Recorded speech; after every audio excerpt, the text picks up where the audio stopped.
Before we start, this presentation will be in English. So if you need interpretation, you should need to do the devices, the headsets. No one needs headsets, right? Into Ukrainian. Perfect. You will need. So please, over there we have several headsets. You can take them there.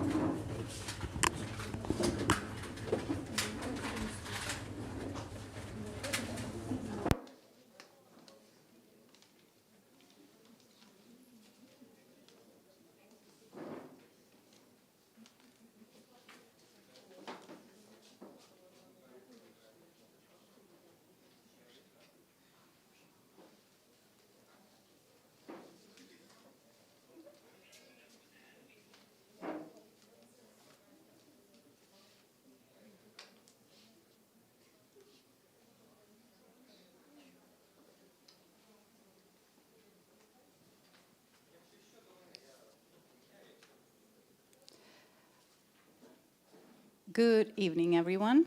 Welcome to the educational part of Linoleum 2024. This is our first day, and we are happy to present on the first day a very special project that we created in partnership with Skwigly Animation Magazine and with the support of British Council Ukrainian Institute. So this project we called UK UA Animation Lab, where we selected projects in development of promising Ukrainian authors, selected 3 of them.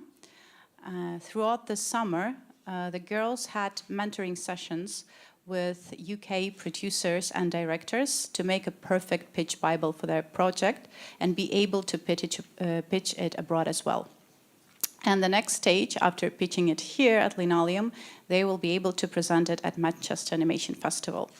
And apart from pitching itself, we created 6 lectures on animation production and animation promotion that you will be able to hear right after this pitching session. And also throughout September and October, there will be a schedule on our website and on our social media, just for you to know. And before we start, I would also like to give a word to our partners, British Council Ukraine. Head of British Council Ukraine, Olya, please. Thank you. I'm not yet the head of British Council Ukraine, but I am the head of arts. And no, it's fine. And we are the department that supports arts projects and works on bringing the UK and Ukraine closer together. The Animation Lab is one of 14 projects that we are supporting as part of the UK UA Creative Partnerships Grants Program. It was developed with us in cooperation with Ukrainian Institute to build those bridges, to enable cooperations like this to take place. And honestly, it's just such a pleasure to be here today and to see the results of the work that Iryna, Olha, and Oleksandra have been doing over the past months. It's really an honor to be able to support you in your development.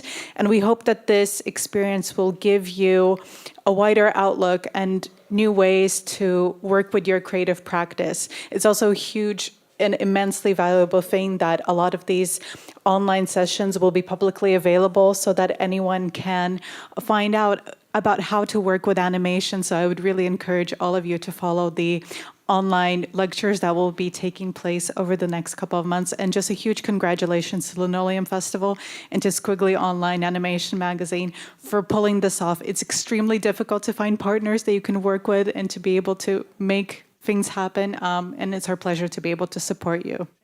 Congratulations. Thank you. We also have mentors presented online via Zoom, so they will listen to the pitches and they will give feedback to girls. We also have our partner, my partner here on this project, Aaron Wood, to moderate this session. And I will ask our first author, Iryna Sosimovych, to present her project, which is a TV series. Thank you.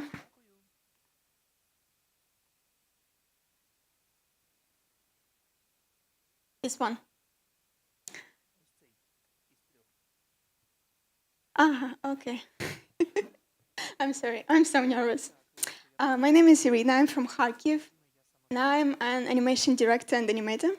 I became a director 2 years ago. I was graduated from the Kharkiv State Academy of Design and Fine Arts.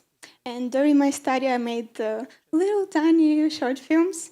And for my surprise, they got some they become noticed in international festivals. And then I understand that I want to make something bigger. I had dreams about animation series, and after graduation, thankfully to the Linoleum, I had the opportunity to pitch the idea of animation series, Illogical Adult World, in this festivals and cartoon movie at NSC MIFA, and I failed. I didn't have enough developed idea. I only had beautiful designs for the characters, and everybody with which I discussed the idea, they said me, "Wow, that's great! Beautiful presentation, nice speech, and stunning designs for the characters. But what stands after them, behind them? Nothing."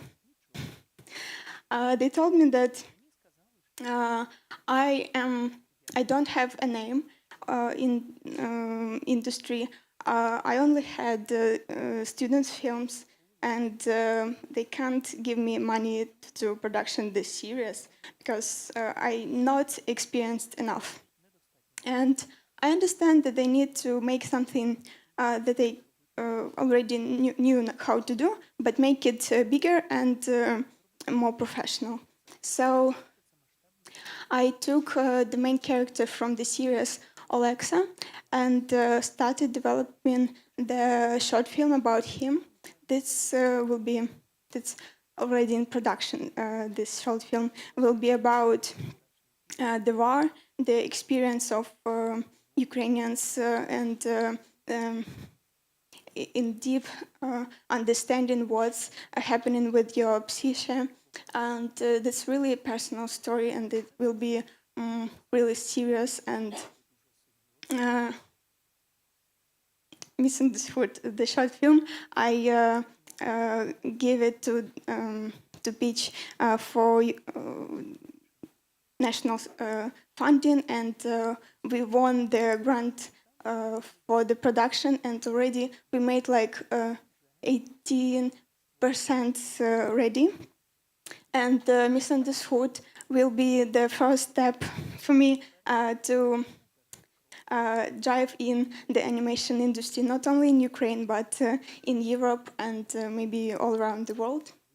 And this first step, the short film, it's like the ground, and I will develop the series as the next step. But I need something in between this little first step and the big serious plans. And this is the comic. I want to make a comic about these characters, Olexa and his friends, imp boy Jordan and the girl in the fish costume, Casey. I want to test some ideas for the episodes and maybe then make equalization for the series. And now I'm with the your UK Animation Lab. Thank you, Skwigly. Thank you, Linoleum. We prepared the development of the pilot episode, Daylight Saving Time Transition. I'm sorry. Yeah, and maybe after development of Daylight Saving Time Transition, we will make this pilot come to life, and then start to work on bigger project, Illogical Adult World, my big dream. So with the UK UA Animation Lab, we started with little tiny concept and designs, and thankfully to Georgia, we made a really big job. And now I'll show you what we've done. So, the format for the series is 11 minutes for 26 episodes. We want to make the show for teens and preteens in 2D computer animation style. And the genre is pretty unique because we want to blend East and West types of storytelling. We want to make sure that in East, like in anime genre, calls the slice of life, because in this show we don't have magic or some crazy adventures. We just want to focus on characters, on their development, on their journey from childhood to teenage life. So we want to focus on themes that are important for teenagers, like family relationships, bullying, friendship, self-confidence, self-discovery, social media, first love, and relationships, lying, relationships with money, emotional intelligence, and so on. We want to make this show not just the series, another one series. We want to make it unique. We want to reveal the true teenage experience. And we will make it through different characters: Jordan, Alexa, and Casey.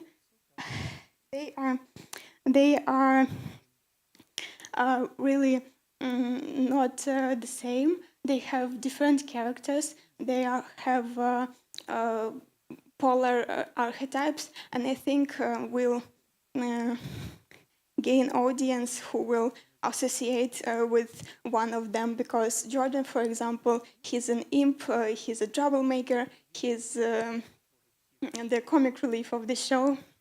And Alexa, he's a deep thinker, he's a seeker, he has undiagnosed autism, and his view on the world is really, really different and special, and I want to show this experience and discover the world through his eyes.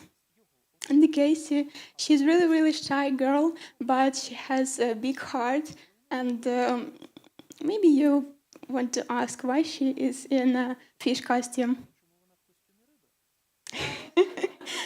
Because in this world, the beauty standards are fishy-looking girls, and Casey absolutely don't look like a fish.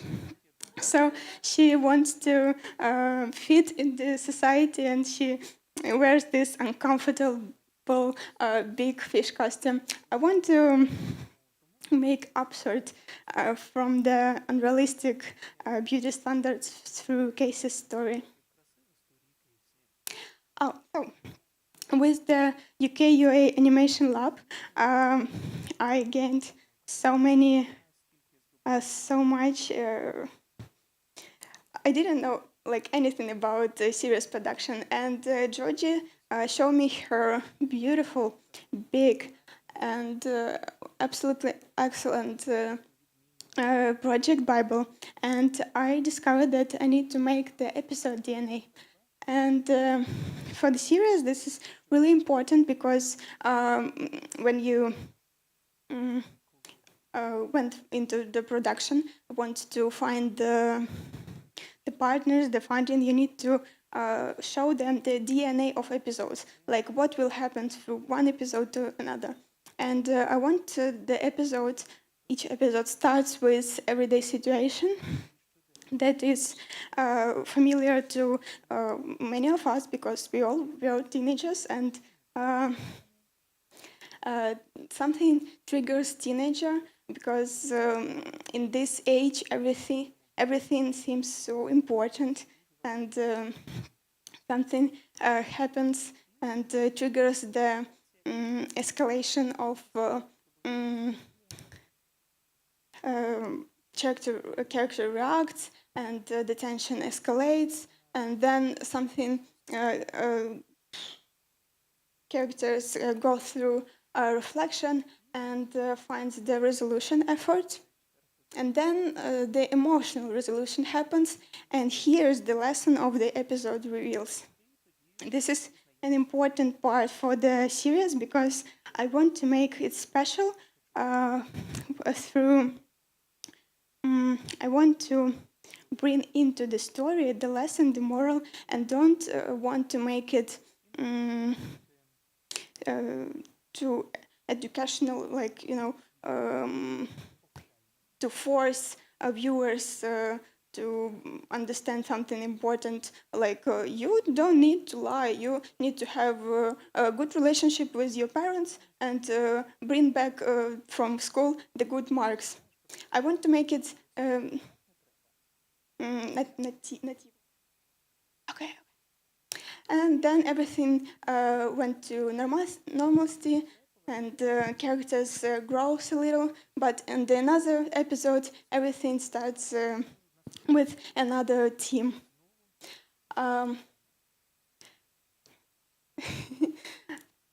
For example, we have some storylines. We will test them in comics, and the best of them will be in the series. For example, on a theme of friendship, Olexa feels that he's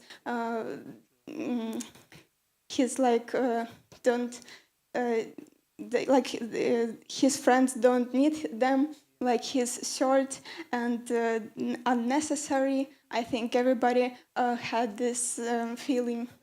And then another storyline I want to discuss on the theme of lying. With one group of friends, Olexa makes a little lie, but another group of friends know that it's a lie. And when the groups mix, Olexa has some cringy situation, like, I need to develop the lie, but my friends know it, and this cringe situation will be really funny. Family relationships. Through Jordan's story, I want to show different family relations. Another storyline about responsibility with money and puberty. As I said, Casey don't look like a fish, and she's a late bloomer, and I want to show how she deals with it. And another one about social media and internet safety.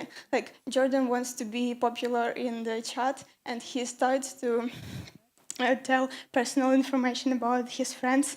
His friends didn't like it, but some trolls from internet starts make cruel comments about his friends, and Jordan needs to fix it. So one more beautiful still from the show, and I have the teaser. I will. This is like rough version, but in the Manchester we will make it really, really beautiful. How to?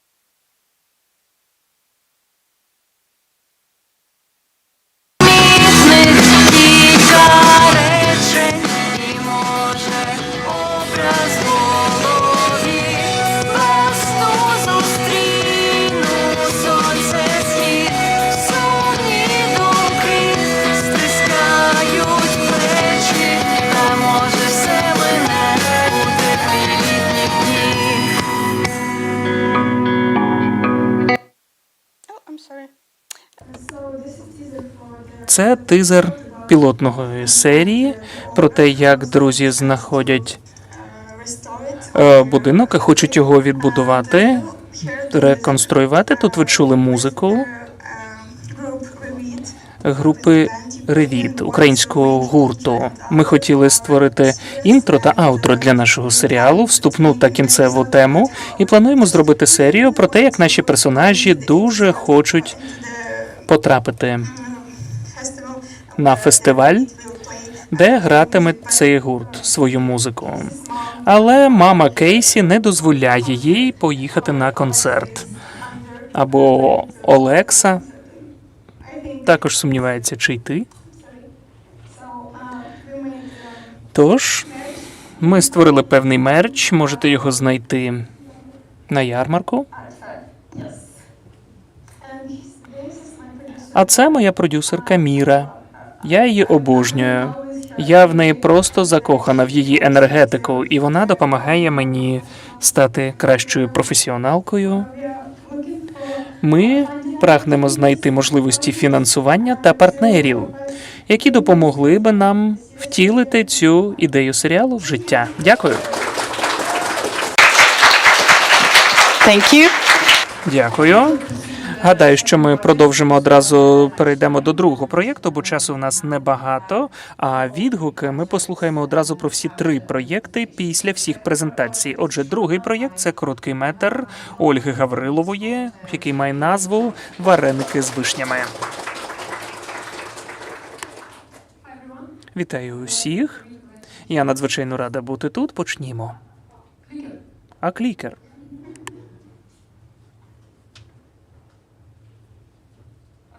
Гаразд. Вареники з вишнями. Це історія про один день із життя бабусі та її онуки. Це поетична історія, і це історія про спогад, який асоціюється із бабкою, що потрапила в банку. Отже, головні герої – це бабуся та її онука. Бабуся мешкає у селищі, у маленькому, дуже зручному, комфортному, гарному будиночку, а її онука приїхала до неї протягом літніх канікул, щоб допомогти їй поратись у саду чи на городі та вдома.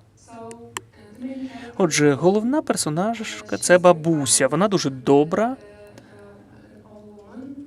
старша жінка, яка колись досить важко працювала все життя, її життя не було простим, і однозначно в її житті бувають миті, які вона хотіла би забути. Незважаючи на це, вона не втратила любов до життя, і у неї досі є здатність цінувати красу навколо неї, природу, і особливо вона обожнює свою онучку, яку безмежно любить. Here you can see the references, and this is the story inspired by my own granny. This is she and me, and but it's not a story about particular person, not about her, but it's in general about all grannies that of people of my age. They have similar story of life. They work hard. They pass through the war and the hunger, and mostly they work at collective farms. So they know that the life is difficult. So girl, she's very curious, and she's a nice girl, and she have a huge imagination, and she see the world around her like a journey, like adventure, like a fairy tale, and some things in her imagination turns in something like tomato on the garden. She see like tomato trees, and the cat, black cat, she see like a panther in the jungle. So there she is. She's eating cherry with a jar with a dragonfly. So you see, she's funny. So this is references. Hi. The main story. The story looks easy, but it's not. The symbols in story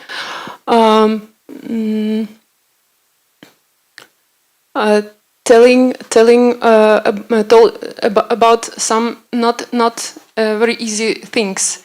We can say that the story divided on the chapters by part of the day. Morning is in the colors of blue and green, and the day is colorful. In the afternoon, more orange and green, and evening is blue and yellow. So the beginning of the story in the morning. In the morning, grandma breads her granddaughter hair, and the girl eating cherry, and asks her grandmother, what does it mean when people says, sew up your mind? What does it mean?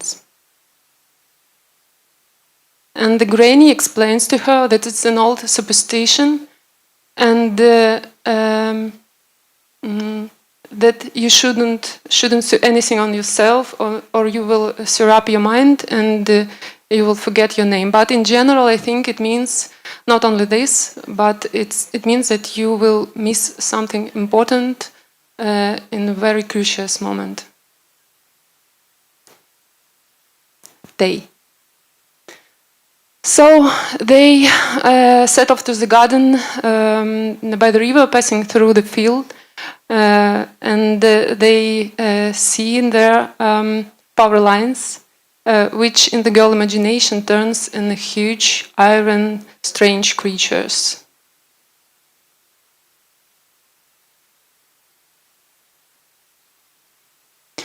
You can see the typical landscape for Ukraine. It's a steppe, and they going through that landscape. Everybody knows that towers. So when they came to the Levada calls the bank, the field on the bank of the river, and a girl feels excited about that landscape. She see that high grasses and that nature, and grandma explains to her that every year the river floods, making the soil of the river incredibly fertile, and that's because everything is so green and plants are so huge.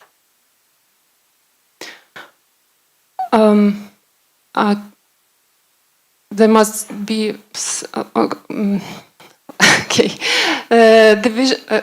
Next picture, and then I want to turn back. Can I do this? No. Oh, okay. Like this. One girl playing in the field, she catches a dragonfly. Dragonfly, it's a symbol of something gentle and that could easily and quickly disappear. So she catching the dragonfly in a jar to observe her more closely. And it's a symbol of memory that you want to observe better.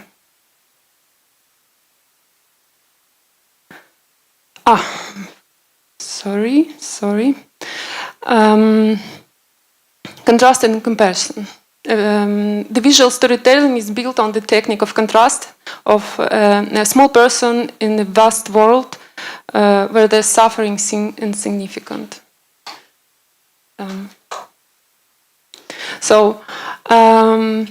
While grandma works on the garden, the girl climbs to the big tree to pick cherry. The vast sky and the immersed world around her emphasize the contrast between the small and the large.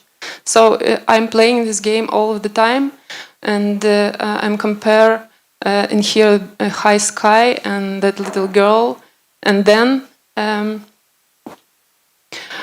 suddenly the bucket of cherries falls into the river, and grandma retrieves it, pouring the water onto the grass, causing the catastrophe in the tiny world of insects. Now you can see it, and they scream by their little tiny voices, and the grandma like a mountain over them. Afternoon. This is a very important part because it explains not obvious thing. We can see that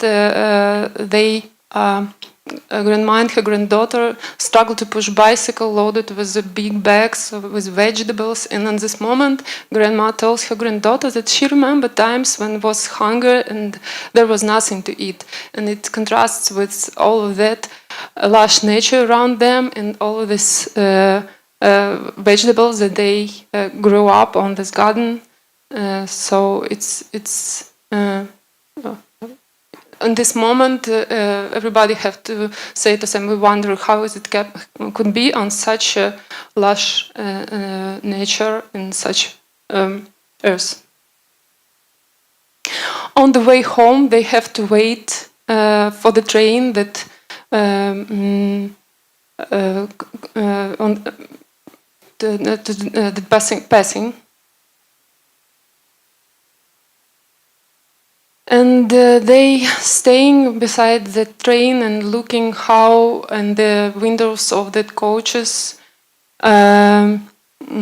flipping like a comic book pages and they doing their some they reading, they eating, maybe they talking. It's like something that's happening between you, people living their own life, and even everything bad happened with you.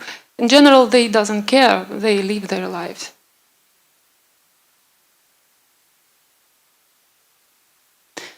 So that flashing train contrasts with the cozy and static image of grandma's home, with the last window of the last coach.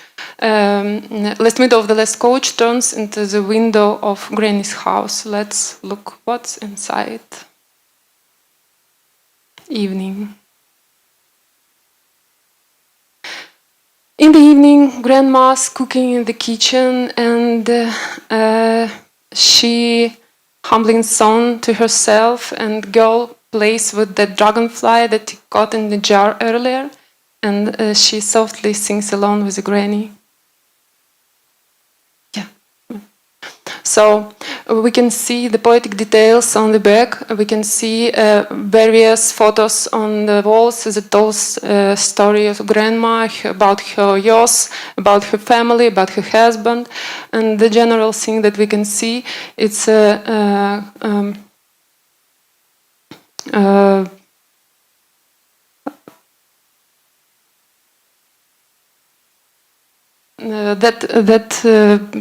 cup. We can see the jars with the preservation and the big bag with the dried bread. And this is a typical house of Ukrainian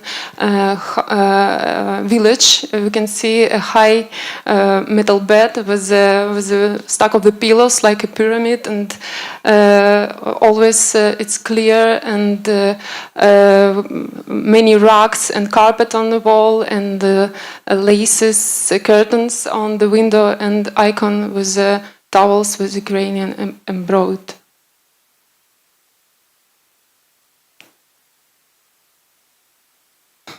So, for the dinner they have cherry pierogi, and the granny made it in various shapes. We can see bunnies and the dog in there. She made it for her granddaughter. And girl playing with her food and tossing one piece to the dog, and her face smeared with the red juice from the cherry filling.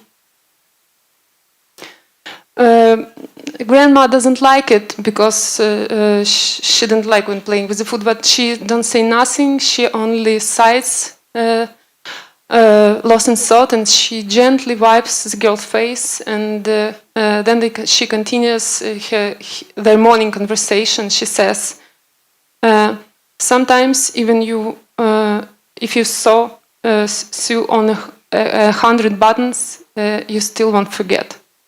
She's saying that she won't forget something, but she can't. So she knows that the life is difficult, but she can say it to her granddaughter. The central theme of the film is you can't forget something, but it can be endured. And as conclusion to the story, to the memories, we can hear in the end the song that plays in the radio by Trio Marench. It calls Love. It means the main message of this song is you have to love. Well,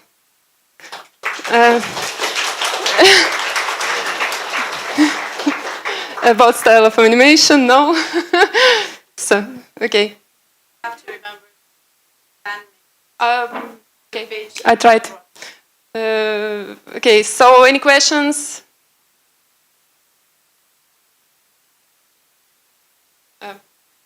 Now we have. Yes, thank you again. All the questions we will have after, because first we need to pitch all the projects. So the third project is Frescoes of Memory by Oleksandra Dzhyganska. Please. Wow.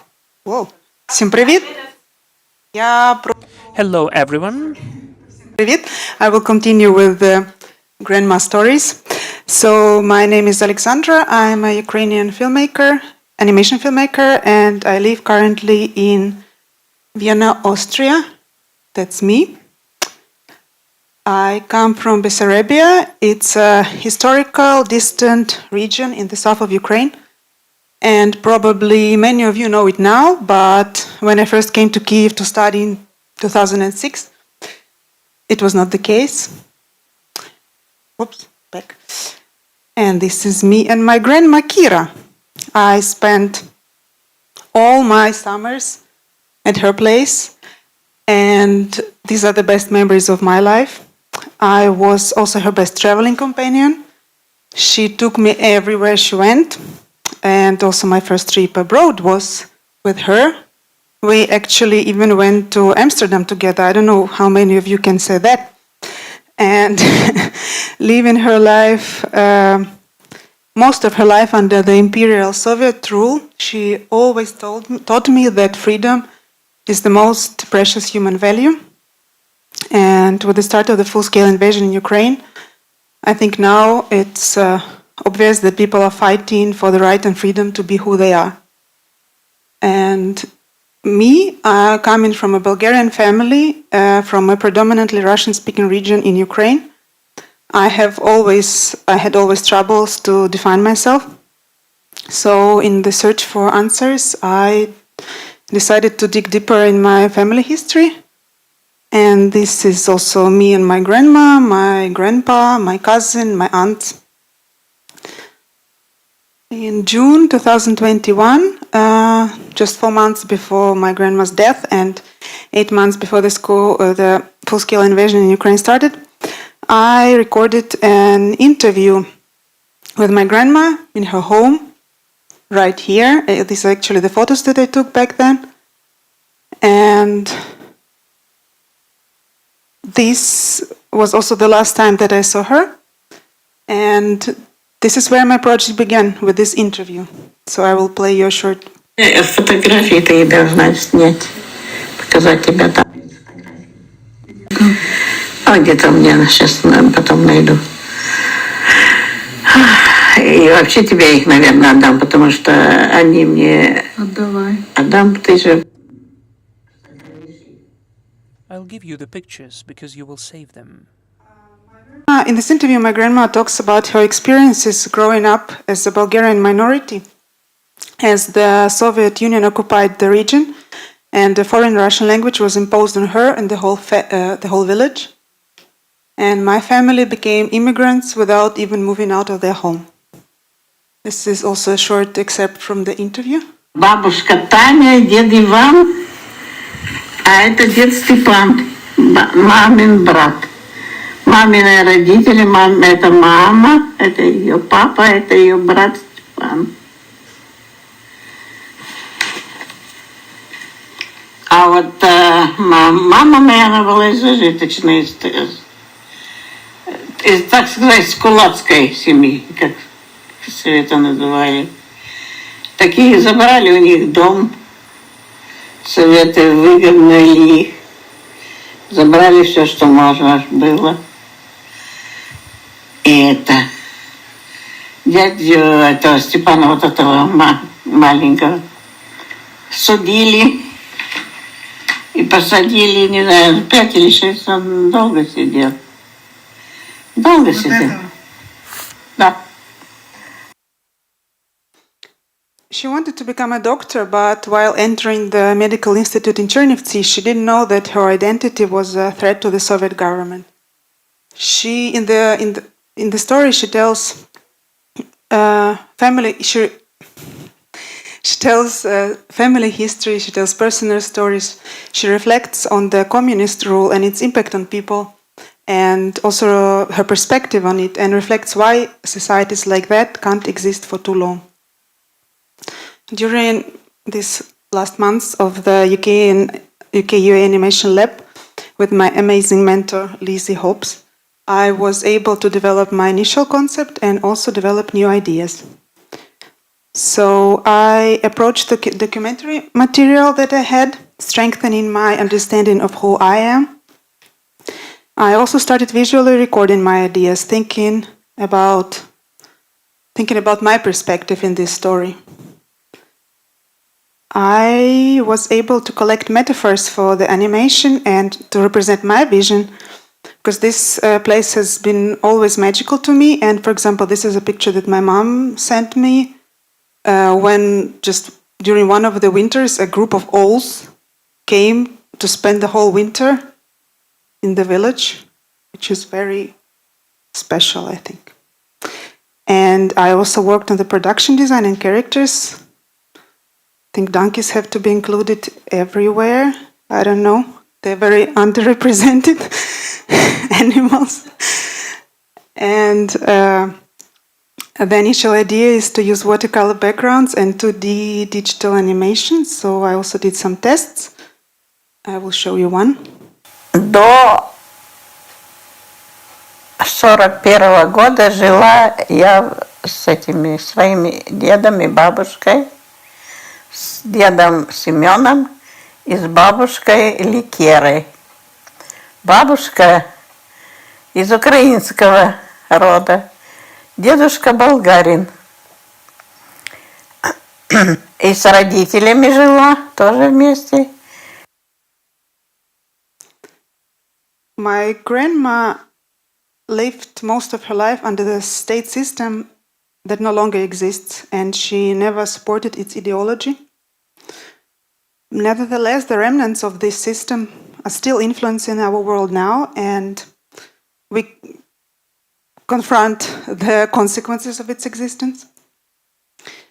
And with this film, I want to preserve the special and fragile memories that I have about my grandma, about the time and place where she lived, the history of our unique region and its minorities.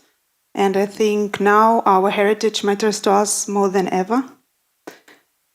So thank you for listening, and let me know if you want to join our project. Write me on this email, come talk to me afterwards or during the festival, and we're looking for co-producers, funding, collaborators, and maybe also people who also have some documentary material about this region, like music or videos. Thank you. Дякую. Thank you.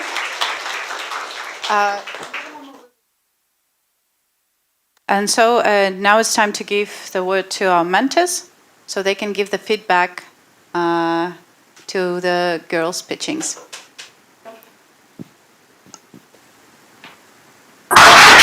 Hi everybody. I just wanted to first thank all of the presenters. It's so good to see all of the projects, how they've shaped up since we first looked over them way back in March. So I just wanted to quickly introduce you to each of our mentors who have kindly agreed for their time over the last few months and have been working with each of the Ukrainian artists. So first of all, we have Eva Smith, who was Ola's mentor for Cherry Pierogi. Eva is an animation director, studied at Central St. Martin's and at the NFTS in the UK.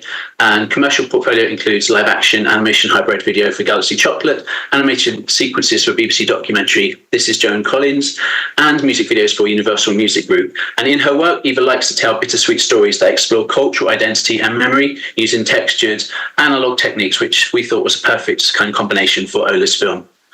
Moving on to Georgina Hercombe, who has been the mentor for Iryna's project Daylight Saving Time. So Georgina is a producer and founder of production company Love Film, a studio that has produced over 50 animation television commercials and the TV animated award-winning preschool series Pop Paper City. And because of this experience and the fact that she's pitched this over the years, specifically at Cartoon Forum in 2020, we thought she would be a perfect mentor for Iryna. And finally, we have Lizzie Hobbs, who was the mentor for Oleksandra for Frescoes of Memory. Lizzie is a London-based experimental artist working with animation whose films often are centred around real-life events and people. Her films utilise printmaking backgrounds and they push the boundaries of the medium and have earned her numerous awards and retrospectives, with credits including BAFTA-nominated I'm OK and Oscar shortlisted for Debutant. So thank you very much, guys. We just thought we'd open up and talk about if you can give any kind of tips for, we haven't got too much long, so I think we're going to have to kind of rattle through this. Aspiring directors in the audience and other people that are developing their projects, any tips for kind of preparing a pitch and specifically like presenting it in person like we've seen today? If we could start with Eva on that one. Hello, it's so good to be here with everyone. I think one of the key advice that I could give that I it and ideally practice your pitch in front of someone who has no idea about your film and context, cultural context. So if, for instance, Olya's film was something about something very much connecting with the Ukrainian culture, then ideally if she could find someone who has no idea about her culture so that she could actually test out if what she is trying to communicate is clear enough, if it comes across, especially when pitching to foreign bodies and foreign producers and filmmakers. So when it comes to pitching in person, I would say practice, practice, practice, because then you not only memorize like the whole lines, and it just becomes much, much easier to be very like fluent. And then you can also allow yourself to squeeze in a couple of jokes to relax the atmosphere a little bit. But also it allows you to not forget about what you're meant to say. It allows you to time yourself properly so that you don't have to rush through the last bits of your presentation and then you kind of like don't have time to mention something quite important. I think there were some really great examples of confidence. You need to kind of make sure that you project confidence, that you seem like a person who really knows what they're talking about, who project by heart, exactly what they want to say through the story, through the characters, knows exactly about the tone, the color, the almost like the scent of the film, because that would make anyone who's listening to your pitch much more confident in you as a filmmaker and in your project as well. When it comes to structuring it, I think there is a lot of flexibility. I've worked quite a bit in commercial pitch making, and the structure just kind of varies depending on the director. So it all depends on how you want to lay out your story to your audience. And it also really depends on the project itself. Some of the things are easier to say through, here are my characters, here is the storyline, here is the world. Sometimes you can just mix it up by just taking the viewer through the journey by including your reference images throughout your like story presentation. So I don't think there is like one golden rule, but I think once you actually rehearse it, it will come out if your choices are correct, because then you can ask your testing, you know, your lab rabbit, if what did they understand? What did they think the story was about? Who do they think the characters are? What is the main message? And so on and so forth. So my key advice would be definitely practice. Find someone who has no idea what you're talking about, comes out of it. Thank you very much, Eva. Fantastic advice there. Could we move on to Georgina now?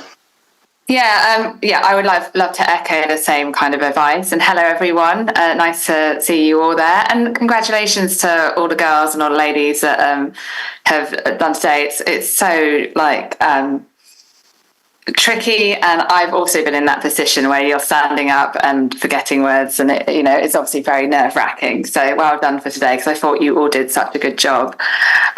So these are just kind of some top tips, which is obviously what you echoed earlier, but network, which is already what you're doing. Talk to each other, network with whoever you could find on places like LinkedIn, talk to lots of industry people, find a mentor as well, which obviously you've done. follow industry and online magazines and have a look at like kind of what's coming out. Is there anything that's like a project like yours, or what's your unique selling point on your project? Go to events, and actually one of these things is actually really important. All my first initial meetings were kind of 5-minute speed meetings, so I think if you can try and take your idea and make it into a 5-minute pitch, it's really, really helpful at kind of like refining exactly what you want to say. And I think actually that was really, really helpful for me when I first started pitching all my different ideas. I was actually living in the I only have 5 minutes elevator pitch. So I think that would be really helpful. And also team up. So yeah, talk to people, team up, have a solid pitch. So again, kind of just making sure you don't need to tell the whole story in like one go. You just kind of have to give them a really good overview and then kind of tease them that they want to know more and find out more. How can you do it and who do you need? So again, teaming up with other people. And I don't think we've really spoken about it today, but budget as well. Thinking about how long is this going to take to actually produce it, and what's the kind of budget that you're looking for. I also think that's always really good information to have when you're pitching. And where's it going to live? So already have ideas in your head of who you want to approach and what broadcasters might be like you'd like to work with. So yeah, I hope that's all helpful. But I think you've done such a good job, and I mean also doing it in English. Congratulations. I think great projects, and I'm really excited to see them all kind of move into Manchester Animation Festival. Thank you, Georgie. That's fantastic. Finally, Lizzie, if you could answer. Great. Yeah, I think Eva and Georgina have kind of covered all of the really sort of professional aspects of pitching. And the 3 pitches were so brilliant. It was just so nice to kind of see 3 different, such different projects coming out of the scheme. And there's so much in them. I think in developing them further, it's always about sort of refining the information. Are there some things that you could kind of leave out or solidify, or are there the sort of strengths of the project sort of highlighted or put in the forefront so that the best parts of the project are really clear, and then some parts you could leave for when you're chatting afterwards in the elevator or in the drinks or whatever. So just kind of making sure it's super focused and that the material you're showing is the very best part of your pitch. And I think that's what we worked with Oleksandra, is just like really conveying the kind of connection to yourself and the sort of passion for the project, and also why tell this story now? Why should people join you and put money into it? Why now? Why full stop? And how is your project going to stand out from others, because it's so competitive out there? And so what have you got that nobody else? Why is it you telling this story? And the 3 participants, you could see immediately that, their sort of artwork and the storytelling, all the things that were selling the projects, is really clear from these 3 projects. But for people in the audience, just to make sure that you also are making the most of what you have, your skills, your abilities, and your history, and where you're from and what your skills are. So just really honing that, for presentation, so that people can jump in or feel like they really want to jump in and join you. Thank you, Lizzie. Yeah. We haven't got that much longer left. Does anyone in the audience have any questions for either of the artists who are presenting today or any of the mentors? If you want to stick your hand up, I can see the room. Oh, Anastasia? Yeah, I'm here. Any questions in the room, or? No, I don't see any. Okay. I've got one more follow-up question if we have time. Do you think we have a few minutes to go? Yeah. Yeah, great. This is another one for the mentors I just wanted to throw out there. So we've all seen the presentation today, and this is kind of how it works in any pitching scenario. You stand up and you present your project to a live room. Can I go for each of you guys again and ask, what would you do after this? So when you leave the room, whether it's straight after the pitching or maybe it's the networking event later in the evening, what's kind of the next stage that you need to do? How to approach the kind of aftermath of pitching? Well, yeah, so I think I will try to dig out the recording of this exact session and rewatch it.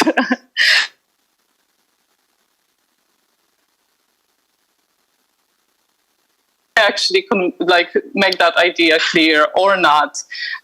So I think that would be really important to just really analyze your performance today and see how you can, like what kind of changes you can apply to make it better.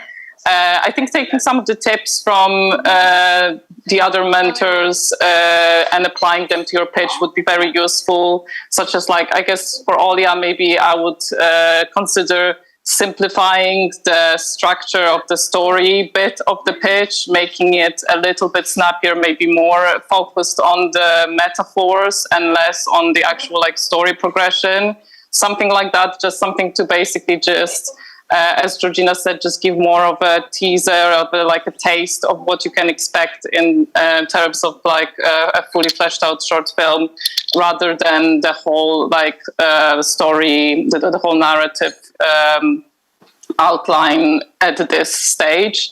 And I would also definitely agree with Lizzie that I would, when it comes to Olya's pitch, I'm sorry that I'm going to make it a little bit more personal, but I would say that thing that Olya was resisting the whole time was connecting the story to her personal experiences and where she's from and so on. And that actually is this kind of everyone's project that no one can take away from you, is where you're from, your experiences, your family experiences, and all that thing is in your film, but people who watch it may not know it unless you tell them that and give them this little background story about yourself and your family and where you're from and so on and so forth. So I would say, to simplify what I just said, rewatching, that's definitely for all the presenters, the filmmakers here, I would say rewatch your pitch to see what it worked, what didn't work, see how you can improve the structure, test it out again on someone else once you do this one round of fixes. And then, the other thing is about preparing a pitch that is actually going as a document and the pitch that is being presented. Those are like a little bit two different routes. So you need to kind of bear in mind that you kind of will need to be prepared to have both of those documents prepared, because once you present something, if you have any collaborators that come to you and say, hey, I would love to, I don't know, think about it or keep talking, then you may need to have something to send them so that they can refer back to what they just saw and just keep thinking about it. So that's kind of all I wanted to add here. I'm sorry to Lizzie and Georgina. I think we've run out of time, so I don't think we'll be able to get that question answered here, but we can ask that question again up in Manchester, if possible, later in the year. So I'd just like to thank everybody, thank our mentors, Ivor, Georgina and Lizzie for making it today, and especially thank our pictures today, Ola, Iryna and Oleksandra. Thank you so much, and I really look forward to seeing your pitch again in Manchester. Thank you. Thank you.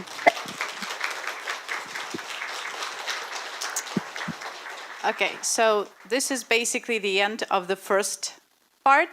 Thank you very much. And we will proceed with the lecture. Let's have a 10-minute break, yes? And please come back for the next session.